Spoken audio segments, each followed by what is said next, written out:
Gostaria de agradecer as palavras e o tema abordado pelo palestrante, doutor Carlos Eduardo Frazão. E agora eu gostaria de convidar a doutora Margarete Castro Coelho, vice-governadora do Piauí, para o uso da palavra. Bom dia. Eu acho que eu desliguei. Pronto. Uma alegria enorme estar aqui com vocês hoje. Também, igualmente, gostaria de agradecer aos organizadores aqui desse evento, um evento que, pelos nomes escolhidos, com exceção do meu, é verdade, eu estou aqui por generosidade e amizade do Carlos Henrique, enfim, do Daniel Falcão. Mas agradecer por estar nessa mesa, cumprimentar o nosso presidente, doutor Célio Salim, cumprimentar os demais palestrantes e já iniciar aqui, agradecer o Frazão por ter falado antes de mim, porque eu fiz um recorte que dependia que ele levantasse essa bola para que eu desse prosseguimento à minha fala. E a primeira filtragem, já que o nosso tema é direito constitucional e direito eleitoral, esse diálogo necessário entre ambos, eu diria que a primeira filtragem que se há que fazer nesse tema é exatamente a questão dos princípios constitucionais eleitorais. E, diferentemente do que faz com os demais ramos, a Constituição não trouxe um elenco, não trouxe um catálogo, um cardápio, né, dos princípios eleitorais. Isso abriu senda para que a doutrina, né, tentasse, e agora a doutrina eleitoral ela está ficando cada vez mais sólida, né? Até bem pouco tempo era um deserto total a doutrina eleitoral, nós passamos o tempo inteiro estudando Joel Cândido, estudando Torquato, enfim, bons nomes, mas, enfim, uma doutrina extremamente limitada, por conta mesmo dessa legislação eleitoral casuística, e que mesmo quando se veio a 9.504, com este intuito de se ter uma legislação definitiva, nós passamos a ter, né, as reformas, mini-reformas, nano-reformas, e sempre essa instabilidade no direito eleitoral, de forma que a jurisprudência sempre foi a proeminente, a jurisprudência sempre foi a vanguardista no direito eleitoral, tolhendo um pouco a doutrinação da matéria. Mas como eu dizia, isso abriu senda para que a doutrina tentasse suprir, né, tentasse, minerando ali no entorno dos princípios constitucionais, buscando o ouro que são os princípios do direito eleitoral. Então, cada doutrinador criou o seu rol, e cada um bastante diferente do outro. E muitos deles não trazem de uma forma muito explícita, mais segura, o seu conteúdo. Então, Zé Jairo tem um rol bastante significativo, o Eric Pereira também tem o seu, o Ramayana, que é aqui do Rio de Janeiro, também criou o seu. Então, mas não trazem os conteúdos, não trazem, muitas vezes, nem mesmo, vamos dizer assim, a colocação, a posição na Constituição em que eles estão ali ancorados.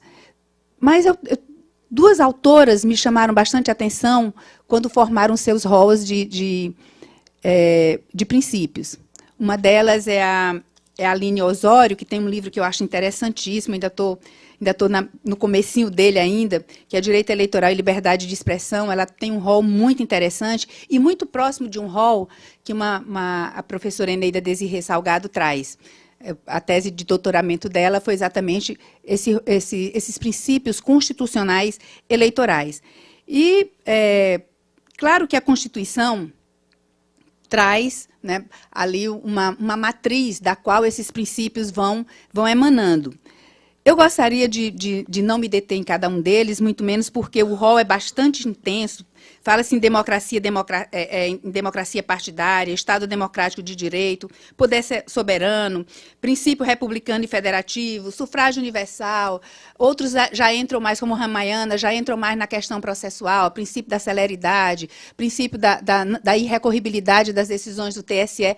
São bem variados. E vou ficar nesse rol trazido, né, pela Aline e pela Eneida, e escolher um deles. Um deles porque eu acho que esse é a pedra angular, é o central, é o princípio centralizador, que é o princípio da igualdade de oportunidades na competição eleitoral. Eu acho que é o mais problemático, também é o mais rico, por isso mesmo. E tem uma leitura, uma ligação muito direta com isso que o Frazão acaba de falar, que é a respeito do controle e do abuso de poder. O abuso de poder, o Todorov, ele enumera os inimigos íntimos da democracia. Eu acho que o abuso de poder, seja ele em qual das suas modalidades for, eu acho que ele é o inimigo mais íntimo da democracia. Porque ele nasce junto com a democracia, ele convive muito intimamente com ela e errar na dose, errar na mão, promover, para usar uma expressão do Oscar de Sanches Munhões, uma desmedida, né? Usar de uma forma desmedida, controlar de uma forma desmedida esse princípio, pode chegar mesmo a comprometer aqueles que são os elementos mais preciosos da democracia, que é a liberdade de expressão, que é a liberdade para a escolha do voto, que são comprometidos, né, no intuito de se controlar esse abuso de poder. E o abuso de poder que a legislação identifica 3 formas bem colocadas, né, já por definição legislativas elas estão ali, que é o abuso de poder midiático, o abuso de poder econômico e o abuso de poder político. A minha pesquisa de doutoramento é exatamente o abuso de poder, e o que se percebe é que raramente eles estão só, né? São como 3 irmãos siameses, normalmente andam juntos, principalmente os 2 primeiros, o abuso de poder político e o abuso de poder econômico, que o Aires Brito até criou uma expressão que eu acho bastante interessante, o entrelaçamento dos dois, está sempre ali presentes.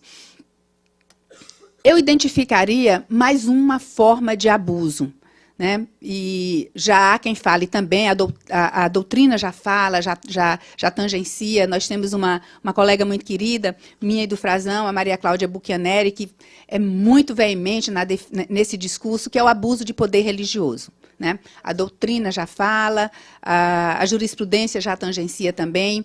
Eu gostaria também de apontar um outro tipo de abuso, que é um abuso do poder político, um abuso que o poder político comete, na medida em que não se põe não exercita uma democracia interna que possibilite efetivamente um dos pilares, né, da democracia e um dos pilares também dessa igualdade na competição, que é a possibilidade de todos concorrerem, colocar seu nome à disposição. Essa igualdade que tem que haver entre os filiados do partido político, que nós sabemos que não existe. Até mesmo, talvez, por uma das características dos nossos filiados políticos. Os filiados, eles não participam, muitas vezes, da vida partidária, eles não se aproximam do debate, eles sequer votam nos candidatos do partido deles. Então, é um filiado meio que também meio que relapso, na medida dessa convivência da vida partidária. E o partido político também, ele se organiza de uma forma a perpetuar aqueles que estão na direção como verdadeiros donos do partido político. Eles podem tudo para o bem e para o mal. Então, aqueles que não estão próximo desse poder central do partido, a possibilidade deles participarem é muito pequena. Até porque, também, por mais uma característica dos nossos partidos políticos, que se perpetuam com comissões provisórias. Quantos partidos hoje têm efetivamente diretórios estabelecidos? Pouquíssimos. Nós temos partidos que se caracterizam por isso, numa forma de manter o poder, né, na mão ali dos dirigentes partidários. Então, eu acho, como a comissão provisória, ela não precisa fazer convenção para lançar candidatos, porque a lei fala em reunião da comissão provisória, que deveria existir apenas para compor o diretório, mas ela se perpetua e se renova indefinidamente. Então, ali, como é aquela reunião de 5, a gente vê, o partido faz aquele movimento todo. Aquilo pode-se até dizer, não, é uma festa da democracia, aquela reunião dos filiados e fazem tantos discursos, enfim. Na verdade, quem escolheu os candidatos foram 5, 7, 9, 11, 15 membros da comissão provisória. E esse realmente é um poderoso filtro. Veja como é difícil a vida do cidadão eleitor no Brasil.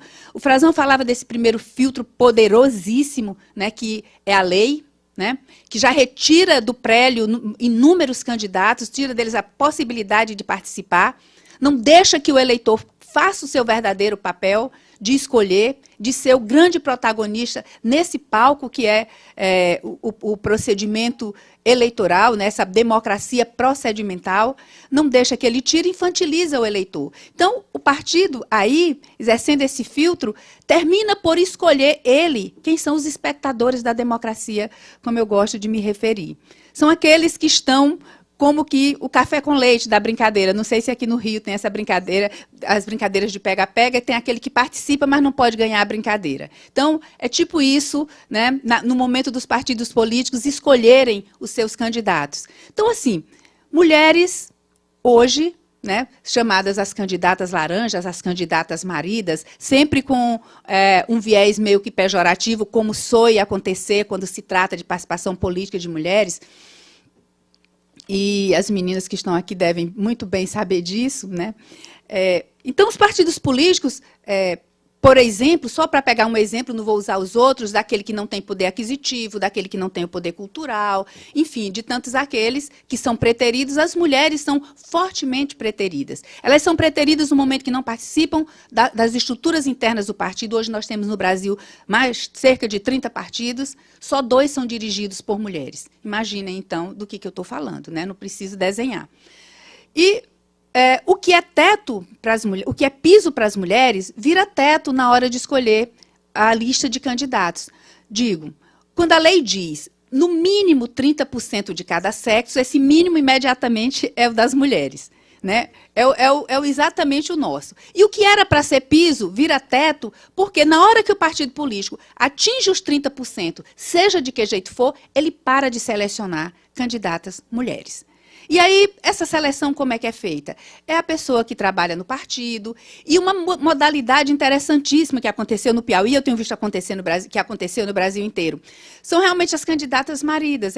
O marido é candidato a vereador, ela é candidata a vereadora. E aí ela vai fazer campanha para o marido, ela está lá de bottom, pedindo voto para o marido, ela não faz prestação de contas, ela não realiza atos de campanha, enfim.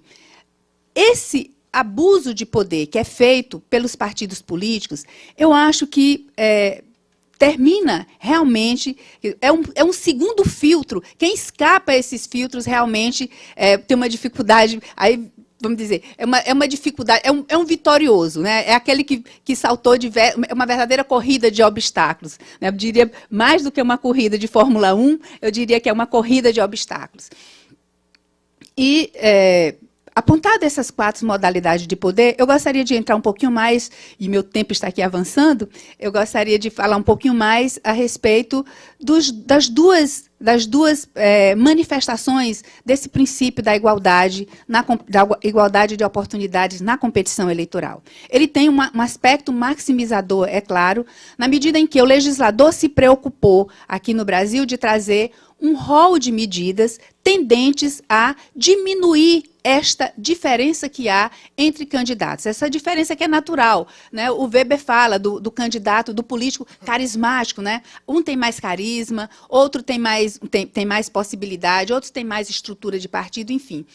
E aí, dentre essas 2 medidas, a questão do horário eleitoral gratuito e a questão da possibilidade de financiamento das campanhas com fundo partidário. E agora com esse mega fundo, né, que a gente vai ter, este mega fundo, vamos ver como é que ele vai ser distribuído. E, mais uma vez, entra o abuso de poder do partido político. De que forma?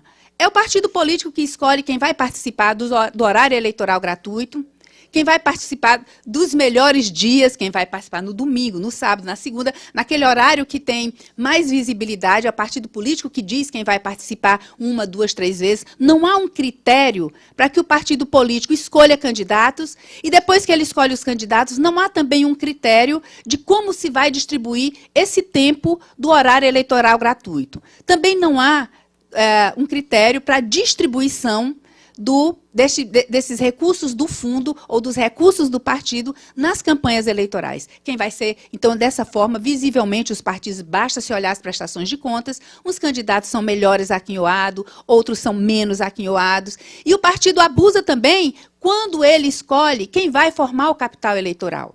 De que forma? na hora de indicar os cargos que vão ser ocupados por aqueles membros do partido.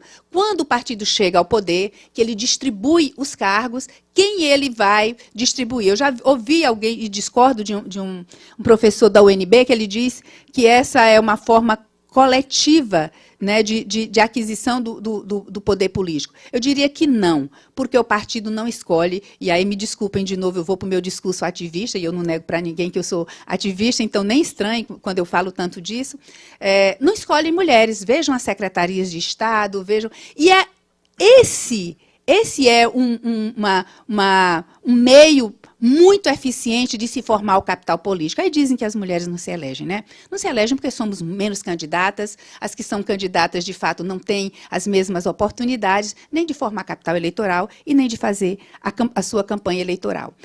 E temos também aqueles princípios que são os mitigadores dessas diferenças. Né? A questão do artigo 73, né, as condutas vedadas, aquelas condutas que na fala do legislador são as tendentes, né, a alterar o resultado do pleito, né, a questão mesmo das incompatibilidades, que eu diria que as desincompatibilizações, e aí já me encaminho para encerrar, senhor presidente, ela tem uma faceta dupla. Né? Quando o legislador diz, olha, se você é professor, se você tem cargo público efetivo, você tem que se desincompatibilizar em 3 meses. Né, para que você não use o cargo para fazer campanha eleitoral, para se beneficiar eleitoralmente. E aí deixa o presidente da República e deixa o prefeito lá com a caneta na mão exercendo. Né? Então, isso é bem interessante. Né? Eu acho que isso fere mesmo de morte esse princípio da igualdade. O Celso Antônio Bandeira de Mello tem um livro sobre isso que é fantástico. Ele dirige palavras mesmo muito duras, né, a esta opção do nosso legislador constitucional pela reeleição. Né? E ele fala também da reeleição não só do chefe do executivo, do parlamentar, por exemplo, que tem a possibilidade de estar todo dia na tribuna, né, fazendo o seu discurso. Hoje em dia, quase todas as assembleias do Piauí têm, né, um canal direto com o eleitor, são transmitidas ao vivo as nossas sessões. Então, estamos lá nós, todos os dias, discursando, falando. Enquanto isso, o agente comunitário é afastado do cargo dele e anda de bicicleta pedindo votos. Então, que beleza, né? Que paraíso.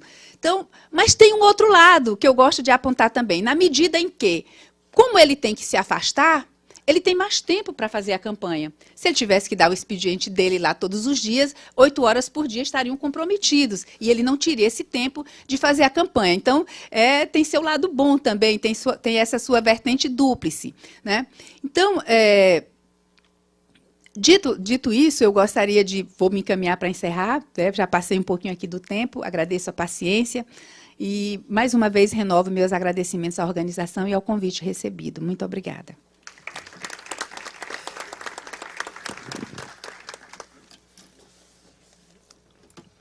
Muito obrigado, doutora Margarete. Gostaria de registrar a presença